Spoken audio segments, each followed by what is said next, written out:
The Friday night showdown between number 6 Georgia and Georgia Tech was one for the ages, captivating fans for nearly 5 hours in a game that stretched into 8 overtimes.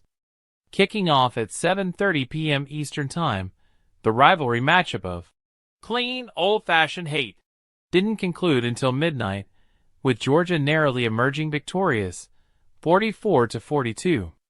Georgia's dramatic comeback began after trailing 17-0 at halftime and later facing a 27-13 deficit with just 5 minutes left in regulation.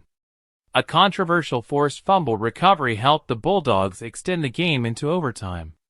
In the extra periods, the two teams traded touchdowns in the first, second, and fifth overtimes, while defenses held firm in the third, fourth, sixth, and seventh. It wasn't until the eighth overtime that Georgia finally clinched the win, completing one of the most hard-fought battles in college football history. Bulldogs head coach Kirby Smart reflected on the grueling game, admitting he had never been part of such a marathon. "By the time it ended, we had run out of two-point plays," Smart said, underscoring both teams' strategic challenges during the extended overtime.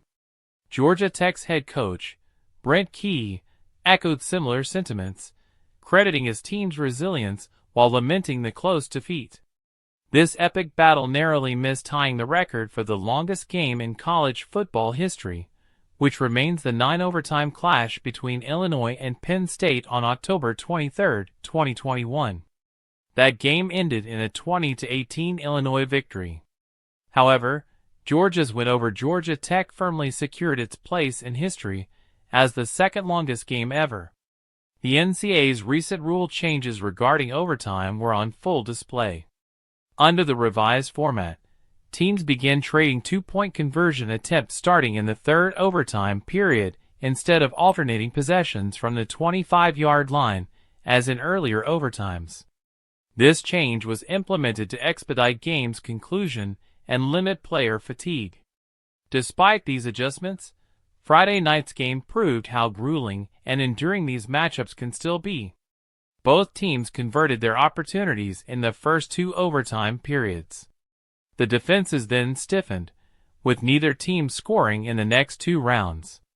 A mix of gritty defensive stands and missed opportunities added to the game's intensity. By the fifth overtime, the offensive fireworks resumed, with Georgia and Georgia Tech finding the end zone. Finally, Georgia's defense held firm in the eighth overtime, and a successful conversion secured the dramatic win. Statistically, the game featured standout performances on both sides. Georgia quarterback Carson Beck threw for 3 touchdowns, rallying his team in the second half. Meanwhile, Georgia Tech's Haynes King provided critical plays to keep the Yellow Jackets alive through multiple overtime periods. However, controversy surrounded a crucial moment in regulation when Georgia's Dan Jackson forced a fumble on King, a play some argued involved targeting. The officials allowed the play to stand, fueling debate long after the final whistle. In historical context, Friday night's thriller joins a select group of marathon games. Aside from Illinois-Penn State's record-breaking 9 overtimes, several other 7-overtime games have captured the imagination of fans.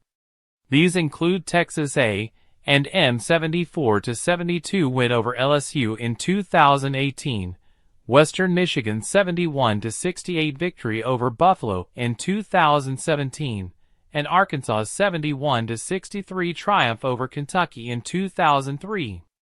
As the Bulldogs head into the postseason, this grueling game is a testament to their resilience and a reminder of how even the most storied programs must dig deep in rivalry games. Despite the loss, the Yellow Jackets showcased incredible grit and determination, proving they could compete with one of the top teams in the nation. For fans, Friday night's game will be remembered as an unforgettable chapter in the Georgia Tech rivalry and a landmark moment in college football's evolving overtime era.